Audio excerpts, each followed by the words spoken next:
김만배 씨 허위 인터뷰 의혹으로 부산저축은행 부실 사태가 다시 주목받는 가운데 국민의힘이 책임의 화살을 문재인 전 대통령에게 돌렸습니다. 사건 은폐의 주범이라고 주장했는데 민주당은 무혐의 처분된 사건을 가져와 흑색선전을 펼친다며 반발했습니다. 권남기 기자입니다.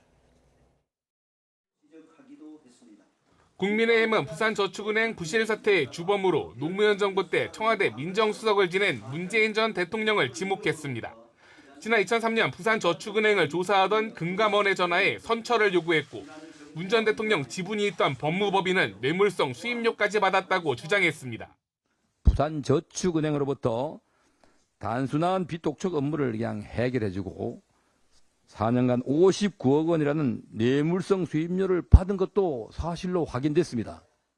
대규모 분식회계와 배임, 불법 대출 등 각종 의혹 속에 막대한 피해를 불러왔던 사태의 책임을 문 전 대통령에게 돌린 겁니다.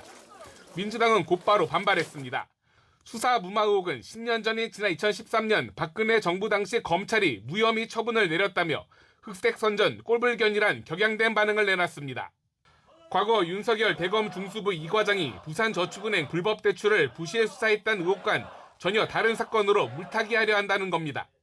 최근에 언론에 공개돼 바 있는 윤석열 대통령과 관련된 부산저축은행 사건에 대한 일종의 물타기 전략이 아닐까 싶습니다. 신구 권력 간 신경전은 일본의 원전 오염수 방류 문제를 놓고도 펼쳐졌습니다. 국민의힘은 오염수 방류가 우리 바다에 미칠 영향이 미미할 거란 사실을 문재인 정부가 알고 국제해양법재판소 제소를 포기한 정황이 있다고 몰아세웠고 문재인 청와대는 더는 외교 이의 제기를 하지 못하고 제소를 포기한 것이 아닌지 입장을 밝혀야 할 것입니다. 민주당은 건강에 대한 국민적 우려를 괴담치부하며 정부와 여당이 일본의 대변인 노릇만 하고 있다고 받아쳤습니다.